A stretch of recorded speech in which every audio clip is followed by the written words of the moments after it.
सलाम आदाब केम चो जनाब, मेरा नाम है कलीमुल्लाह और आप देख रहे हैं आपका अपना YouTube channel solo Pakistani reactions.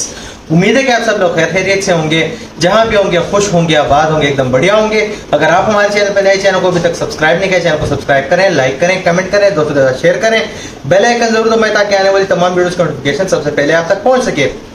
आज जिस वीडियो पर हम रिएक्ट करने वाले हैं बहुत ही कमाल की वीडियो निकल के आ रही है, जो कि है ध्रुव राठी की यूट्यूब चैनल पर, जो बहुत ही वैलिड और कमाल के फैक्ट से भरपूर वीडियोस बनाते हैं। इस वीडियो का टाइटल होने वाला है डार्क रियलिटी ऑफ जवान मूवी, यानी जवान फिल्म जो शाहरुख खान की है। ये एक बहुत ही डिटेल रिव्यू के साथ साथ डिटेल इसमें बताई जाएगी कि यार क्या है क्या नहीं है। तो बिना कोई देरी किए वीडियो को स्टार्ट करते हैं। वीडियो को एंड तक देखें, एंजॉय करें, इन्फॉर्मेशन हासिल करें, अंत तक बने रहें, आज में बातचीत करेंगे। लेट्स। नमस्कार दोस्तों, शाहरुख खान की हाल ही में रिलीज हुई जवान फिल्म बहुत ज्यादा सारे रिकॉर्ड्स तोड़ रही है। इस फिल्म को जनता से भी भरपूर प्यार मिल रहा है, लेकिन क्या आप जानते हैं इस फिल्म में दिखाई गई आधी से ज्यादा घटनाएं असल जिंदगी से इंस्पायर्ड है। शॉक हो जाएंगे जानकर कि इस फिल्म में दिखाई गई चीजों का रियल लाइफ से कितना बड़ा कनेक्शन है। आइए जानते हैं आज के इस वीडियो में। चलो, ये बहुत ही अच्छी बात है कि बॉलीवुड जो है दोबारा अपने कल्चर को। इस वीडियो में मैं फिल्म के किसी भी बड़े प्लॉट पॉइंट का कोई स्पॉइलर नहीं दूंगा, तो अगर आपने फिल्म नहीं देखी है तो भी आप इस वीडियो को बेझिझक देख सकते हैं। इनफैक्ट अगर आपने फिल्म नहीं देखी है तो हो सकता है आपकी क्यूरियोसिटी बढ़ जाए फिल्म देखने के लिए इस वीडियो में दिखाए गए असली इश्यूज को देखने के बाद। शुरुआत करते हैं फिल्म के फर्स्ट हाफ के दूसरे बड़े सीन से, जो कि एक सरकारी हॉस्पिटल में सेट है। जवान फिल्म में दिखाया है कि कैसे सरकारी हॉस्पिटल में छोटे बच्चे एंसेफेलाइटिस की बीमारी की वजह से मर जाते हैं क्योंकि ऑक्सीजन की अवेलेबिलिटी नहीं होती। फिल्म में एक बड़े सिंसियर डॉक्टर ईराम को दिखाया है जो पूरी कोशिश करती हैं अपनी बच्चों को बचाने की, लेकिन इस घटना के पब्लिक होने के बाद सरकार उल्टा इन्हीं डॉक्टर को फ्रेम कर देती है, झूठा इल्जाम इन पर लगाया जाता है और ये जेल में जाती है। ठीक ऐसा ही कुछ हुआ था दोस्तों अगस्त 2017 को असल जिंदगी में गोरखपुर के शहर में। वहाँ एक सरकारी अस्पताल BRD मेडिकल कॉलेज में 63 बच्चों की मौत हो जाती है 3 दिन के अंदर अंदर, जब हॉस्पिटल की पाइप ऑक्सीजन सप्लाई खत्म हो जाती है। उस वक्त डॉक्टर काफिल खान वहाँ पर एक पीडियाट्रिशियन के तौर पर काम कर रहे थे। जब इन्हें पता लगता है कि ऑक्सीजन की सप्लाई खत्म हो रही है हॉस्पिटल में, तो ये अथॉरिटीज़ को इन्फॉर्म करने की कोशिश करते हैं। कुछ रिस्पॉन्स नहीं आता तो खुद से भी ऑक्सीजन की सप्लाई प्रोक्योर करने की कोशिश करते हैं अपने खुद के एक्सपेंस पर। इन्हें एक रियल लाइफ हीरो की तरह देखा जाता है, लेकिन जब इस इंसिडेंट की खबर मीडिया में आती है तो इसके बाद उल्टा इल्जाम डॉक्टर काफिल पर ही डाल दिया जाता है। सरकार इन पर आरोप लगाती है मेडिकल नेग्लिजेंस और करप्शन का। इन्हें अपनी नौकरी से सस्पेंड कर दिया जाता है, अरेस्ट किया जाता है और फिर 9 महीने तक ये जेल में रहते हैं। एक इंटरव्यू में बताते हैं कि जेल में कितनी बेरहमी से इन्हें मारा पीटा गया। 4-5 दिन तक इन्हें भूखा रखा गया। इतनी बुरी हालत थी कि अपनी कमर पर महीनों तक सो भी नहीं पाते थे। And they used to make me naked, beat me with a stick. They didn't give me food or water for 4-5 days. अप्रैल 2018 में जाकर फाइनली इलाहाबाद हाई कोर्ट से इन्हें बेल मिलती है। कोर्ट कहता है कि कोई एविडेंस नहीं है कि इन्होंने कुछ भी गलती करी। 2017 में एक इंक्वायरी पैनल बनाया जाता है इनके ऊपर लगे गए आरोपों को इन्वेस्टिगेट करने के लिए। वहां पर भी कहा जाता है कि इनके ऊपर लगाए गए आरोप बेसलेस हैं और इनकंसिस्टेंट हैं। इनफैक्ट इसी पैनल रिपोर्ट में लिखा होता है कि कैसे 11 और 12 अगस्त को इनके ऑनेस्ट एफर्ट्स की वजह से 500 से ज्यादा जंबो ऑक्सीजन सिलेंडर इस हॉस्पिटल में आ पाए अलग अलग कंपनियों से। जवान फिल्म में दिखाया गया है कि कैसे जब डॉक्टर के पास कोई और ऑप्शन नहीं बचा था तो उन्होंने एम्ब्यू बैग्स देने शुरू कर दिए पेरेंट्स को। ये भी चीज असली में हुई थी। गोरखपुर ट्रेजेडी के दौरान रिपोर्ट्स आई थी कि कैसे जब ऑक्सीजन खत्म हो गई तो पेरेंट्स अपने बच्चों की जान बचाने के लिए एम्ब्यू बैग्स का इस्तेमाल कर रहे थे। आखिरी दम तक कोशिश कर रहे थे और कई पेरेंट्स ने अपने बच्चों को अपनी आंखों के सामने मरते हुए देखा। डॉक्टर काफिल का कहना था कि उन्हें स्केपगोट बनाया गया था और ये एक मैन मेड ट्रेजेडी थी। 30 से ज्यादा चिट्ठियां लिखी गई थी BRD मेडिकल कॉलेज के अथॉरिटीज को और यूपी सरकार को। 63 लाख रुपीस का बिल ऑक्सीजन सप्लायर्स को पेंडिंग था जो उन्हें पे नहीं किया गया था महीनों से, और बार बार चिट्ठियों में यही चीज बताई गई कि ऑक्सीजन सप्लायर्स को पे कर दो ताकि ऑक्सीजन की सप्लाई आती रह सके हॉस्पिटल में। इस गोरखपुर ट्रेजेडी के होने से सिर्फ एक दिन पहले 9 अगस्त को उत्तर प्रदेश के चीफ मिनिस्टर आदित्यनाथ खुद इस हॉस्पिटल में गए थे और विजिट करी थी उन्होंने। जो सब कुछ उस समय हुआ था उस पर मैंने एक वीडियो भी बनाया था, अगर आपने देखा हो तो। नहीं देखा इसका लिंक डिस्क्रिप्शन में डाल दूंगा। देश में सरकारी हॉस्पिटल्स की हालत बहुत खराब है, ये हम अक्सर सुनते हैं, लेकिन एक्चुअली में कितनी खराब है और उसका क्या इम्पैक्ट पड़ता है लोगों की जिंदगियों पर, ये हमें पता चला इस फिल्म से और गोरखपुर ट्रेजेडी से। इन सरकारी अस्पतालों की हालत सुधारने के लिए फिल्म में एक बड़ी बोल्ड स्टेटमेंट दी जाती है। कहा जाता है कि अगर नीयत है तो इन सारे अस्पतालों को देश भर में सिर्फ 5 घंटे के अंदर सुधार दिया जा सकता है। ये चीज थोड़ी ज्यादा फिल्मी हो गई, लेकिन असल जिंदगी में मेरा मानना है कि 5 घंटे नहीं, लेकिन 2 से 3 हफ्तों में डेफिनेटली सारे अस्पतालों को सुधारा जा सकता है। और इतनी ही तेजी और एफिशिएंसी आप अपनी जिंदगी में भी ला सकते हैं अगर आप चैट जीपीटी जैसे एआई टूल्स का इस्तेमाल करें तो। यकीन मानिए मैं खुद रोज इस्तेमाल करता हूं चैट जीपीटी को, इससे मेरी एफिशिएंसी नेक्स्ट लेवल तक पहुंच गई। लेटेस्ट स्टडीज भी ये दिखा रही है चैट जीपीटी एमबीए स्टूडेंट्स के कंपैरिजन में ज्यादा तेज और ज्यादा बेहतर तरीके से इनोवेटिव आइडियाज दे सकता है। ये law exams, business school exams बड़ी आसानी से पास कर सकता है। और इसलिए दोस्तों मैंने एक 4.5 घंटे का मास्टर चैट जीपीटी कोर्स बनाया है हिंदी में, ताकि इसे इस्तेमाल करने के अनोखे तरीके और यूज केसेस में आपको भी सिखा सकूं। हजारों लोगों ने इस कोर्स को लिया है, उन्हें बहुत यूजफुल लगा है, और जो लोग इसे यूज नहीं कर रहे हैं वो नहीं जानते कि वो क्या मिस कर रहे हैं। अगर आपने अभी तक ज्वाइन नहीं करा है तो आप लोगों के लिए एक स्पेशल ऑफर है। कूपन कोड इस्तेमाल कीजिए SRK40 40% ऑफ पाने के लिए इस कोर्स पर। इस QR कोड को स्कैन कर सकते हैं या फिर लिंक नीचे डिस्क्रिप्शन में मिल जाएगा। आप में से पहले 400 लोगों के लिए एप्लीकेबल होगा, तो जल्दी से जाकर ट्राई आउट करके देख सकते हैं। अब टॉपिक पर वापस आते हैं। दूसरा एक बड़ा मुद्दा जो फिल्म में दर्शाया गया है वो है खराब हथियारों का। हमारे जवान देश में शहीद होते हैं दुश्मन की गोली से नहीं, बल्कि हमारे खुद के खराब हथियारों की वजह से, जिन्हें मैन्युफैक्चर किया जाता है किसी क्रॉनी कैपिटलिस्ट के द्वारा। इसको लेकर भी रियलिटी में कई सारी रिपोर्ट्स आई हैं over the years. 2012 Indian army के चीफ जनरल VK सिंह प्रधानमंत्री मनमोहन सिंह को लिखकर कहते हैं कि आर्मी की जो टैंक फ्लीट है वहां पर क्रिटिकल एम्यूनेशन की सख्त कमी है। 2015 रिटायर्ड लेफ्टिनेंट कर्नल दीपक मल्होत्रा दिल्ली हाई कोर्ट में एक PIL फाइल करते हैं, ये आरोप लगाते हुए कि ब्यूरोक्रेटिक हर्डल्स की वजह से हमारे सोल्जर्स को बेकार क्वालिटी के हथियार इस्तेमाल करने पड़ते हैं, जिसकी वजह से उनकी जान रिस्क पर आती है। इस PIL में एक घायल जवान का इंटरव्यू मेंशन किया गया था, जिसमें उन्होंने बताया कि कैसे डिफेक्टिव इंसास की वजह से छत्तीसगढ़ में एक मैसेकर हुआ। 2017 एक CAG रिपोर्ट मेंशन करती है कि कैसे 40% इंडियन आर्मी की एमिनेशन इतने कम लेवल पर है कि अगर एक वॉर हो जाती है तो 10 दिन से ज्यादा ये हथियार नहीं चलेंगे। 2018 Indian army made in India rifles को दूसरी बार रिजेक्ट कर देती है, क्योंकि ट्रायल्स के वक्त ये मेड इन इंडिया हथियार बुरी तरीके से फेल हो जाते हैं। ये रिपोर्ट्स अभी खत्म नहीं हुई हैं, अभी तो और सुनो। 2020 एक इंटरनल आर्मी असेसमेंट में फ्लैग किया जाता है कि कैसे खराब हथियारों की वजह से पिछले 6 सालों में 403 एक्सीडेंट्स हुए हैं और 27 जवान शहीद हुए हैं at a loss of 960 crore rupees. यह हथियारों को सप्लाई किया गया था ऑर्डिनेंस फैक्ट्री बोर्ड के द्वारा। इसके बाद सितंबर 2022 सिर्फ पिछले साल की रिपोर्ट है ब्लूमबर्ग की। इसमें कहा गया है कि प्रधानमंत्री मोदी के मेक इन इंडिया पुश की वजह से हमारी डिफेंस फोर्सेस कुछ क्रिटिकल वेपन सिस्टम्स इंपोर्ट नहीं कर पा रही हैं। इसकी वजह से इंडिया काफी वल्नरेबल है चाइना और पाकिस्तान से आने वाले थ्रेट्स को लेकर। एक इस साल की रिपोर्ट भी मैं आपको दिखाना चाहूंगा। पिछले 5 सालों में करीब 55 जवानों ने अपनी जिंदगियां खोई, 50 से ज्यादा एयरक्राफ्ट और हेलीकॉप्टर एक्सीडेंट्स में। एक बड़े टाइम फ्रेम में देखना है तो 2022 की एक रिपोर्ट थी जिसमें बताया गया कि 400 से ज्यादा MiG-21 क्रैश किए पिछले 60 सालों में, जिसकी वजह से 200 पायलट्स और 60 सिविलियंस ने अपनी जिंदगियां खोई। इस इशू को वैसे रंग दे बसंती फिल्म में भी रेस किया गया था, अगर आपको याद हो तो। ये फिल्म का एक बड़ा मेजर प्लॉट पॉइंट होता है। अब आते हैं हम अपने तीसरे बड़े इशू पर, कॉर्पोरेट फंडिंग।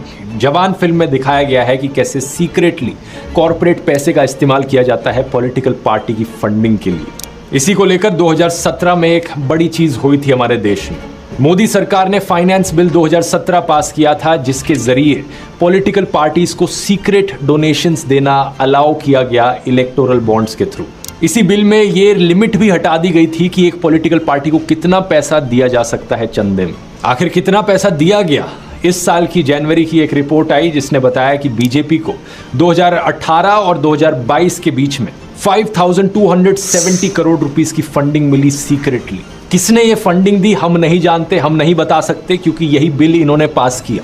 ये चाहते ही थे अपनी फंडिंग को छुपाना। इसी रिपोर्ट के अनुसार इसी समय में कांग्रेस पार्टी को 960 करोड़ रुपीस मिले फंडिंग में और तृणमूल कांग्रेस को 767 करोड़ रुपीस में। 2014 में नरेंद्र मोदी ने वादा किया था कि स्विस बैंकों में पड़े काले धन को वो देश में वापस लाएंगे। एक बार ये जो चोर लुटेरों के पैसे विदेशी बैंकों में जमा है ना, इतने भी हम रुपये ले आए ना, तो भी हिंदुस्तान के एक गरीब आदमी को मुफ्त में 15-20 लाख रुपए यूं ही मिल जाए। लेकिन यहाँ क्या किया इन्होंने, जितना भी धन इनकी पार्टीज के पास आ रहा है सबको छुपा दी। अब बीजेपी हो, कांग्रेस हो या कोई भी और पार्टी हो, जनता को पता ही नहीं चलना कि कौन इन्हें फंडिंग दे रहा है। हम बस अंदाजा लगा सकते हैं बाहर से देखकर। एक और चीज यहाँ पर वर्थ मेंशनिंग है कि एक एक्सपेंडिचर लिमिट होती है कि एक कैंडिडेट अपनी पॉलिटिकल कैंपेन पे कितना पैसा खर्च कर सकता है। ये स्टेट टू स्टेट डिपेंड करती है, लेकिन लोकसभा की इलेक्शन में ये लिमिट 75 लाख रुपीस से लेकर 95 लाख रुपीस के बीच में है। यहाँ पर अगर हम लोकसभा की हर एक सीट के लिए अपर लिमिट भी ले लें, 543 सीट्स मल्टीप्लाइड बाय 95 लाख, करीब 500 करोड़ रुपए के बराबर होता है। कोई भी एक पॉलिटिकल पार्टी टेक्निकली इस 500 करोड़ रुपए से ज्यादा स्पेंड नहीं कर सकती। ये एक्सपेंडिचर लिमिट है, उन्हें अलाउड नहीं। लेकिन सेंटर फॉर मीडिया स्टडीज की रिपोर्ट ने बताया कि बीजेपी ने सिर्फ 2019 की लोकसभा इलेक्शंस में कितने स्पेंड किए, 27,000 करोड़। सोचकर देखो कितना बड़ा डिफरेंस है यहाँ पर। अगर इस रिपोर्ट को इग्नोर भी कर दो तो नवंबर 2019 में बीजेपी ने खुद अपना सबमिशन दिया था इलेक्शन कमीशन को, और ये इलेक्शन कमीशन की वेबसाइट पर लिखा है कि बीजेपी ने खुद एडमिट किया कि उन्होंने 1264 करोड़ रुपीस स्पेंड किए लोकसभा की 2019 की इलेक्शंस। मैक्सिमम लिमिट यहाँ पर 500 करोड़ और ये स्पेंड कर रहे हैं 1200 करोड़। कैसे, ये कोई मजाक चल रहा है क्या? जवान फिल्म में दिखाया जाता है कि फिल्म का विलन फॉरेन इन्वेस्टर्स को बता रहा है कि कैसे भारत में वोटर्स को खरीदा जा सकता है। एक एक वोटर को 10,000 रुपए दो तो वो हमारी प्रेफर्ड पॉलिटिकल पार्टी के लिए वोट कर देगा। ये चीज फिल्म में गलत दिखाई है, क्योंकि 10,000 रुपए एक बहुत बड़ी रकम होती है। हमारे देश में हमें देखने को मिलता है कि लोग 1 किलो चिकन के लिए या एक बिरयानी की प्लेट के लिए बिक रहे हैं, कसम से पाकिस्तान में। Obviously region to region depend करता है कि कितना पैसे के जरिए खरीदा जाता है वोटर्स को। लेकिन 2019 की लोकसभा 3,456 करोड़ रुपीस के सीजर्स हुए। इसमें cash, gold, silver, alcohol, drugs सब इंक्लूडेड है। और वोटर्स को खरीदना तो छोड़ो, आजकल एक नया ट्रेंड आया है मार्केट में। पॉलिटिकल पार्टीज एमएलएस को ही खरीद लेती हैं, मीडिया हाउसेस को ही खरीद लेते हैं, casinos, horse trading, horse racing. और फिर ये बिके हुए एमएलएस और मीडिया हाउसेस जनता के बीच में डिवाइड एंड रूल का गेम खेलते हैं, जनता के बीच में नफरत फैलाते हैं ताकि इनका पॉलिटिकल मास्टर वहां पर सत्ता में बैठे। फिर फिल्म में मुद्दा उठाया गया है देश के पर्यावरण को लेकर, कैसे कई इंडस्ट्रियल फैक्ट्रीज हमारी हवा और हमारे पानी को प्रदूषित करती हैं। जवान फिल्म में एक रेफरेंस देखने को मिलती है भोपाल गैस ट्रेजेडी की, जो दिसंबर 1984 में हुई थी। इसकी मैं बात नहीं करूंगा क्योंकि इस पर मैंने एक पूरा अलग से वीडियो बना रखा है। अगर आपने देखा नहीं है ये, इसका लिंक डिस्क्रिप्शन में डाल दूंगा। लेकिन बात सिर्फ एक ट्रेजेडी की नहीं है, एक इंसिडेंट की नहीं है। ये चीज इतनी कॉमनली हो रही है कि आप यकीन नहीं करोगे। सिर्फ एक रैंडम गूगल सर्च करके देखो कितने आर्टिकल्स आएंगे। 2006 से शुरू करते हैं। छत्तीसगढ़ में आयरन और माइनिंग की वजह से 2 नदियों का पानी गंदा हो गया और 100 गांव जो नदियों के किनारों पर बसते थे, वहां रहने वाले गांव वालों को एक कंटामिनेटेड पानी इस्तेमाल करना पड़ा अपनी डेली जरूरतों के लिए। 2013 एक report centre for science and environment के द्वारा बताती है कि 80% इंडियन सीवेज अनट्रीटेड नदियों में बहा दी जाती है। कौन कर रहा है? हजारों फैक्ट्रीज जो अनट्रीटेड सीवेज डंप कर रही हैं नदियों में। 2017 महाराष्ट्र's polluting factories are making its rivers the filthiest in India। सितंबर 2018 Magsaysay award winner environmentalist Rajendra Singh कहते हैं कि सरकार का नमामि गंगा प्रोजेक्ट फेल रहा है। अक्टूबर 2018 जीडी अग्रवाल आईआईटी के पास आउट एक साधु बन जाते हैं, स्वामी ज्ञान स्वरूप सनानंद। गंगा नदी को बचाने के लिए ये एक फास्ट पर बैठते हैं। इनकी डिमांड थी कि गंगा प्रोटेक्शन एक्ट ड्राफ्ट किया जाए सरकार के द्वारा और एक टोटल बैन लगाया जाए क्वारिंग और स्टोन क्रशिंग पर जो गंगा नदी के किनारे होती है। इन्होंने प्रधानमंत्री मोदी को एक चिट्ठी भी लिखी थी, कोई जवाब नहीं आया। ये फास्ट पर 111 दिन तक बैठे रहे, जिसके बाद भूख के मारे इनकी मृत्यु हो गई। गंगा की सफाई के लिए अपना जीवन समर्पित करने वाले पर्यावरणविद जीडी अग्रवाल ने आखिरकार गंगा के लिए अपना बलिदान दे दिया। उसके बाद प्रधानमंत्री मोदी ने अपने कॉन्डोलेंसेस जरूर एक्सप्रेस की। नमामि गंगे प्रोजेक्ट का बजट था 20,000 करोड़ रुपए। उसकी डेडलाइन थी 2021। इस साल नमामि गंगे मिशन 2 अप्रूव किया गया। 22,500 करोड़ रुपए का बजट रखा गया। डेडलाइन बनाई गई 2026। मिनिस्टर ऑफ स्टेट फॉर जल शक्ति ने क्लियरली राज्यसभा को बताया कि इस बार उनका मेन ऑब्जेक्टिव सिर्फ आउटडोर बाथिंग का वाटर क्वालिटी क्राइटेरिया मीट करना है। ये नहीं कि गंगा का पानी पीने लायक बन जाए, बस इतना साफ हो कि वो नहाने लायक बन जाए।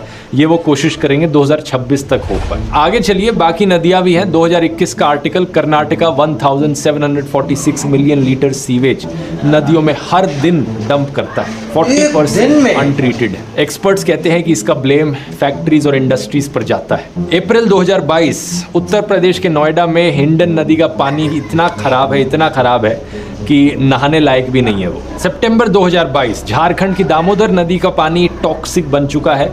लोग इस पानी को इस्तेमाल करके बीमार पड़ रहे हैं। लोकल पावर स्टेशन और माइनिंग कंपनीज पैसा बचाने के लिए भारी पहाड़ियां ऐश की इस नदी में डंप करती हैं। 2023 सेंट्रल पोल्यूशन कंट्रोल बोर्ड का कहना है कि हरियाणा में 413 इंडस्ट्रीज हैं टोटल में, जो अनट्रीटेड वेस्ट अपना यमुना नदी में डिस्चार्ज कर रही हैं। पानीपत नंबर 1 पर है 181 पोल्यूटिंग फैक्ट्रीज के साथ। गुड़गांव नंबर 2 पर 100 से ज्यादा ऐसी फैक्ट्रीज के साथ। यही कारण है कि जवान फिल्म का विलन ओपनली फिल्म में फॉरेन इन्वेस्टर्स को कहता है कि तुम अपना पैसा इलेक्शंस जीतने में इन्वेस्ट करो, पार्टी को डोनेट करने में इन्वेस्ट करो, तो इंडिया में तुम्हें खुली छूट मिलेगी। जितनी फैक्ट्री सेटअप करनी है करो, जितना चीप लेबर इस्तेमाल करना है करो, और पोल्यूशन फैलाओ, गंदगी फैलाओ, कुछ फर्क नहीं पड़ता। फिल्म का विलन ये भी कहता है कि इंडिया की इन्वायरमेंटल रेगुलेशंस बहुत ही फेवरेबल हैं बड़ी बड़ी कंपनीज के लिए। बाकी डेवलप्ड देशों में काफी रिस्ट्रिक्शंस होती हैं जो भारत में नहीं होती। फॉर एग्जांपल, कई पेस्टिसाइड्स हैं जो बाकी देशों में बैंड हैं लेकिन इंडिया में अलाउड है।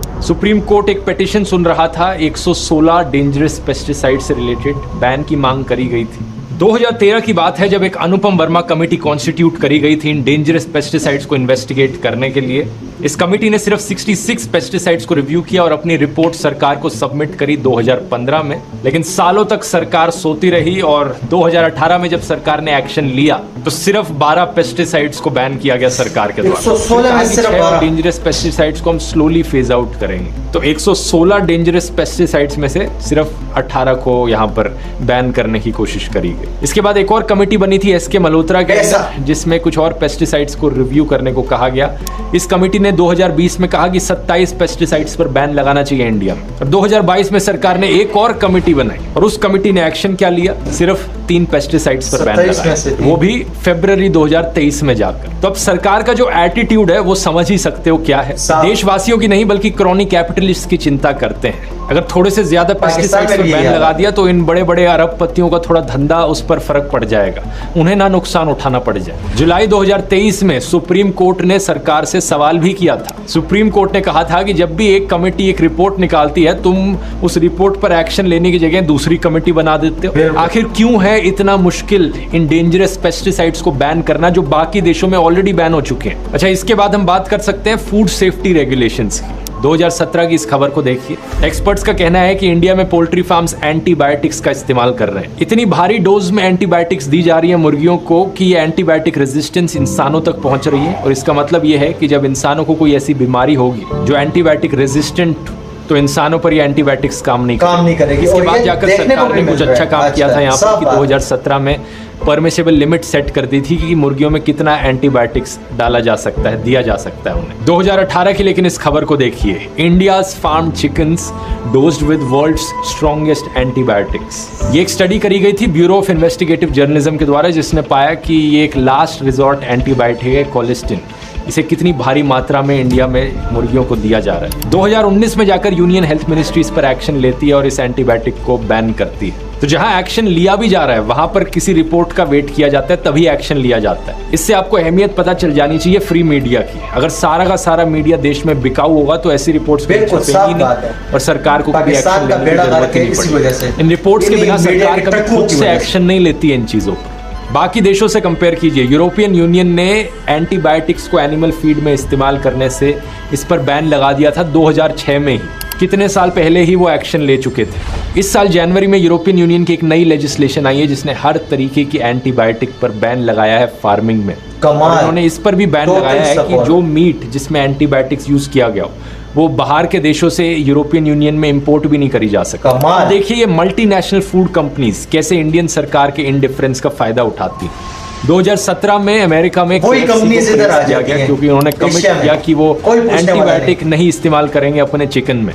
उसी साल में बर्गर किंग, मैकडॉनल्ड्स, पिज्जा हट, टाको बेल, इन सब ने भी ये प्लेज ली थी, हमारे चिकन में कोई एंटीबायोटिक नहीं होगा। लेकिन क्या इनमें से किसी भी फास्ट फूड कंपनी ने इंडिया में ऐसी कमिटमेंट करी? Centre for science and environment ने 2020 में इन कंपनीज को रीच आउट किया था और इनकी तरफ से कोई जवाब नहीं आया इस इशू पर। जवान फिल्म में दोस्तों ये भी दिखाया गया है कि कैसे सरकार इन बड़े बड़े अरबपतियों के बैड लोन्स माफ कर देती है। रियल लाइफ से कंपेयर करना है, पिछले महीने की इस खबर को देख लो। Minister of state for finance ने बताया लोकसभा को, पिछले 9 सालों में बैंकों ने 14.56 lakh crore NPS right of किए। इनमें से आधे से ज्यादा अमाउंट लार्ज कॉर्पोरेट्स का था। और जब इन लोन्स को रिकवर करने की कोशिश करी जाती है तो बैंक्स सारा अमाउंट रिकवर नहीं कर पाते। फाइनेंस मिनिस्टर निर्मला सीतारमण ने राज्यसभा में बताया था इसी साल मार्च में कि पिछले 5 सालों में पब्लिक सेक्टर बैंक्स सिर्फ 14% रिकवरी कर पाए रिटर्न ऑफ लोन्स की। इन एनपीएस के अलावा फिर ऐसे अरबपतियों के ऐसे भी केसेस हैं जो लिटरली बैंक से जिन्होंने लोन लिया और वो देश छोड़कर भाग गए, जैसे कि विजय माल्या, नीरव मोदी और मेहुल चौकसी। जवान फिल्म ने एक बड़ा ही इंटरेस्टिंग कंपैरिजन बनाया इन लोन राइट ऑफ्स का जो इन बड़े बड़े अरबपतियों और क्रॉनी कैपिटलिस्ट को किए जाते हैं और जो लोन्स आम किसानों के द्वारा लिए जाते हैं देश में।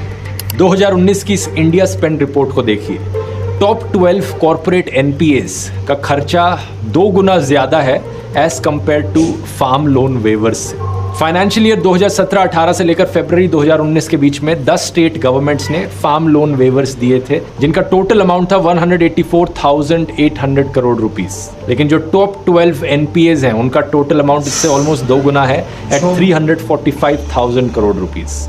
और जब किसानों का लोन यहाँ पर माफ किया जाता है उसमें एक और बड़ा अंतर है। अगर किसान अपना लोन वापस नहीं चुका पाया तो वो अक्सर आत्महत्या कर लेता है। लेकिन ये बड़े बड़े अरबपति, कभी सुना इन्हें कि लोन वापस ना देने की वजह से इन्होंने आत्महत्या कर ली? जवान फिल्म में एक बहुत ही पावरफुल सीन है इसको लेकर, मैं उसकी ज्यादा बात नहीं करूंगा। अगर आपने फिल्म देखी है तो आप समझ पाएंगे कि मैं किस सीन की बात कर रहा हूँ। किसानों के ऊपर जब कर्ज आता है उनकी पूरी जिंदगी का सवाल होता है। सिर्फ एक साल को अगर आप देखो 2021 में 10,000 से ज्यादा फार्म सेक्टर में लोगों ने आत्महत्या करी। फिल्म में दिखाया गया नंबर काफी शॉकिंग था, लेकिन असल जिंदगी का नंबर उससे काफी मिलता जुलता है। अब यहाँ ऐसे भी किसान हैं जो काफी पैसा कमाते हैं देश में, उनका एक पॉजिटिव एग्जाम्पल भी देना चाहिए ताकि बाकी किसान उनसे सीख सकें। डाउन टू अर्थ के इस वीडियो को देखिए, how can a small farmer earn 15 lakh. या फिर इस वीडियो को देखिए फीचरिंग पद्मश्री अवॉर्डी भारत भूषण त्यागी, जिसमें दिखाया गया है कि कैसे एक किसान एनुअली 5 लाख रुपए पर एकड़ से ज्यादा कमा रहा है। या फिर इस आर्टिकल को देख सकते हैं द बेटर इंडिया का, जिसमें राजू टीटूस किसान की कहानी बताई गई है। ये सारे किसान इतना पैसा इसलिए कमा पा रहे हैं क्योंकि ये एनएफसी मॉडल फॉलो करते हैं। एनएफसी मतलब नेचर फार्मर कंज्यूमर। थोड़े बहुत छोटे छोटे डिफरेंसेस होंगे, लेकिन मोटे मोटे तौर पर ये किसान क्या करते हैं। नंबर 1 सीड प्रिजर्वेशन, ये बीज को प्रिजर्व करते हैं सीड बैंक्स में। ये फ्रेंडली सीड बैंक्स के मेंबर्स होते हैं अक्सर। नंबर 2 केमिकल फर्टिलाइजर्स का ये इस्तेमाल नहीं करते हैं। इंस्टेड ये सॉइल फर्टिलिटी को रिस्टोर करते हैं कवर क्रॉप्स प्लांट करके, कैश क्रॉप्स। इससे मिट्टी में माइक्रोबियल एक्टिविटी बढ़ती है, नाइट्रोजन अवेलेबिलिटी भी बढ़ती है और ऐसे किसान अक्सर मैन्योर के लिए एक कॉम्पोस्ट पिट का भी इस्तेमाल करते हैं। नंबर 3 ये अक्सर मिट्टी की टेस्टिंग कराते हैं लोकल लैब में जाकर, जिससे इन्हें पता चलता है कि मोस्ट सूटेबल क्रॉप क्या रहेगा इस मिट्टी में उगाने के लिए। ये क्रॉप रोटेशन भी प्रैक्टिस करते हैं। नंबर 4 मोनोकल्चर, एक तरीके का क्रॉप प्लांट करने की जगह ये इंटर क्रॉपिंग करते हैं, मल्टीपल क्रॉप्स एक ही फील्ड में जो एक दूसरे को सपोर्ट करें। नंबर 5 ये मल्टी लेयर फार्मिंग करते हैं, 3 से 4 क्रॉप्स उगाए गए अलग अलग हाइट्स के सेम फील्ड पर। For example coconut, coffee, black pepper एक कॉम्बिनेशन हो सकता है, या फिर मेज, ग्रीन ग्राम और ग्राउंड नट एक और कॉम्बिनेशन हो सकता है।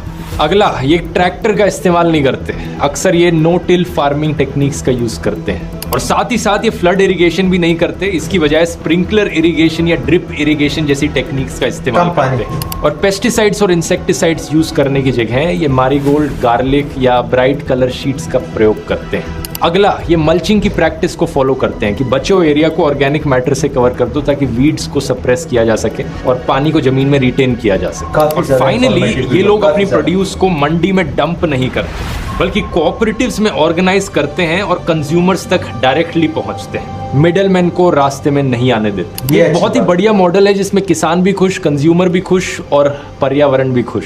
लेकिन ये मॉडल बहुत रेयरली इस्तेमाल किया जाता है क्योंकि ज़्यादातर लोग जो इस मॉडल को प्रैक्टिस कर रहे हैं वो पढ़े लिखे इंटेलिजेंट लोग होते मैंने जिस तरह हैं। पहले बाकी ज़्यादातर गरीब किसान कॉरपोरेट मॉडल ऑफ फार्मिंग इस्तेमाल करते हैं। वो खरीदते हैं बीज, फिर फर्टिलाइजर्स, फिर इंसेक्टिसाइड्स, पेस्टिसाइड्स और फिर ट्रैक्टर। डीजल का इस्तेमाल करते हैं ट्यूबवेल को रन करने के लिए। हार्वेस्टिंग मशीन को रेंट करते हैं। जो बची कुची पराली होती है उस पर आग जला देते हैं जिससे एयर पोल्यूशन होती है। समय के साथ साथ इनकी मिट्टी कम फर्टाइल होती रहती है तो ये और फर्टिलाइजर्स उस पर डालते रहते हैं और फिर एंड में जाकर ये अपना सारा सामान जो है ये मंडी में डंप कर देते हैं। अक्सर ये लोग ट्रैक्टर के लिए भी एक लोन लेते हैं और बारिश के वक्त इनका क्रॉप भी डिस्ट्रॉय हो जाता है। इस मॉडल में खर्चा बहुत ज़्यादा है, किसानों के लिए रेवेन्यू बहुत कम है और पर्यावरण पर भी एक बुरा असर पड़ता है। और क्योंकि बीच में ये कॉरपोरेट कंपनीज मिडिलमैन की तरह काम करती हैं तो कंज्यूमर्स को भी एक ज़्यादा दाम पे करना पड़ता है और ज़्यादातर प्रॉफिट ये बीच वाली कंपनीज ले जाती हैं। ये सारी ट्रैक्टर बनाने वाली कंपनी, फर्टिलाइजर बनाने वाली कंपनी, इंसेक्टिसाइड बनाने वाली कंपनी $1 बिलियन कंपनीज हैं और इन किसानों तक अक्सर कुछ पहुंच नहीं पाता क्योंकि ज़्यादातर किसानों तक ये नॉलेज पहुंची नहीं। सरकार ने प्रॉमिस किया था कि 2022 तक वो फार्मर्स इनकम डबल कर देंगे, लेकिन 2023 आ गया है और फार्मर्स की हालत वही है। बीच में सरकार ने 3 काले कानून लाने की भी कोशिश करी थी जिससे कॉरपोरेट्स को और बढ़ावा मिल जाता, लेकिन थैंकफुली वो पास नहीं हुआ। सरकार को एक्चुअली में करना क्या चाहिए, किसानों को एजुकेट, किसानों को बताया जाए कि क्या मॉडल अपनाया जाए, एग्जैक्टली वो क्या करे, यहाँ अपना लाइवलीहुड बनाए रखे। अगर पॉलिटिकल विल हो तो सरकार इन फार्मर सुसाइड्स को 0 तक ला सकती है, लेकिन क्या ऐसा होगा या फिर किसानों को एजुकेट करने का काम भी यूट्यूबर्स को ही करना पड़ेगा, ये तो टाइम ही बताएगा। वीडियो पसंद आया तो फिल्म को देखते वक्त इन इश्यूज को ध्यान में जरूर रखना और अगर ये वीडियो पसंद आया तो यहाँ क्लिक करके भोपाल गैस ट्रेजेडी वाला वीडियो भी देख सकते हैं। मिलते हैं अगले वीडियो में, बहुत बहुत धन्यवाद। ये बहुत ही कमाल की वीडियो थी, मैंने काफ़ी ज़्यादा एंजॉय किया। इसमें काफ़ी ज़्यादा नॉलेजफुल, मीनिंगफुल बातें थी जिससे मैं भी काफ़ी ज़्यादा रिलेट कर पा रहा था। तो इससे मैं अंदाज़ा लगाता हूँ कि मेरी जो व्यूअर है वो भी माशाल्लाह से नॉलेजफुल है, नॉलेज उनके पास है। इसको एक पॉजिटिव वीडियो में लें। ये मैं ना किसी गवर्नमेंट के खिलाफ, ना किसी ये सिस्टम के खिलाफ, जो सिस्टम अभी मैं अगर कहूँ कि भारत में जो रिपोर्ट सबमिशन कमेटीज़ और ये चीज़ें जो हैं काफ़ी ज़्यादा कमाल की है। भारत की जो लॉ मेकिंग है बहुत ही कमाल की है, लेकिन कमज़ोरी वहीं पे आ जाती है कि बातें इस तरह की बंदों के पास आ जाती है जिनमें उनका फ़ायदा होता है, तो वो अपने फ़ायदे को अपने नुकसान में क्यों बदलें। अभी ये देखें जिस तरह नदी नाले, मैं कसम से मैं दिल से कह रहा हूँ कि मैं बहुत ज़्यादा खफा होता हूँ कि भारत की जो धार्मिक जगह हैं, जिस तरह गंगा नदी हो गई, ये सारी नदियाँ जो हो गई ये ख़राब हो रही हैं, तो इनके पीछे ये देखो ये आपकी रिलीजियस साइट्स हैं। तो आप रिलीजियस साइट्स को इतने जालिम तरीके से डैमेज पहुँच रहा है और उसके खिलाफ कुछ भी नहीं किया जा रहा है। जिस तरह ये देखें इनके साधु एक थे, इतने ज़्यादा दिन जो है वो बैठे रहे भूखे प्यासे फास्ट में और मर भी गए उस वजह से, लेकिन कोई एक्शन नहीं लिया गया। तो ये कोई तरीका कार नहीं है मेरे ख्याल में। मिडल मैन को जब तक यार मैं ये कहता हूँ, मैं पाकिस्तान में भी इस चीज़ को कहता हूँ और इंडिया में भी मैं यही कहता हूँ ना कि ये रिवोल्यूशन के अलावा कुछ नहीं हो सकता। यानी आप अगर घर से निकलेंगे नहीं ना कि वो करेगा ये करेगा, आपके लिए कोई भी कुछ नहीं करने वाला है, क्योंकि उनका कोई फ़ायदा नहीं है। उनका फ़ायदा होगा तब करेंगे, तो ये आपको अपने लिए खुद ही सोचना होगा। लेकिन जिस तरह अभी मैं साफ बात करता हूँ, जिस तरह पाकिस्तान की जनता जो है वो ये सह रही है, सह रही क्यों यार? तुम्हारा बेड़ा गर्क हो चुका है, तुम कब उठोगे? कब उठोगे? जब तबाह बर्बाद हो जाओगे। इससे क्या और तबाह होना है तुमने, और किस चीज़ का डर है? तुम तो तबाह हो गए हो, जो मज़े कर रहे हैं उन्हें भी तबाह करो। मैं तो ये कहता हूँ, वो क्यों मज़े कर रहे हैं? मैं इस चीज़ के बिल्कुल फेवर। बहुत ही कमाल की फिल्म बनाई है। बॉलीवुड में ट्रेंड आ चुका है, दोबारा SRK ले आए कि मीनिंगफुल बातें, कमाल के मैसेजेस, इस तरह के मूवीज़। मैं तो ये सोच रहा हूँ कि ये मूवी लगी किस तरह है अभी तक, जितने मीनिंगफुल और इम्पैक्टफुल चीज़ें इसमें हैं। तो उम्मीद करता हूँ कि आपने ये वीडियो एंजॉय की होगी। होप एंजॉय किया तो लाइक करें, कमेंट करें, दोस्तों के साथ शेयर करें। फिर मिलते हैं किसी और वीडियो में किसी और टॉपिक पे होगी। तब तक के लिए बाय बाय, पीस आउट।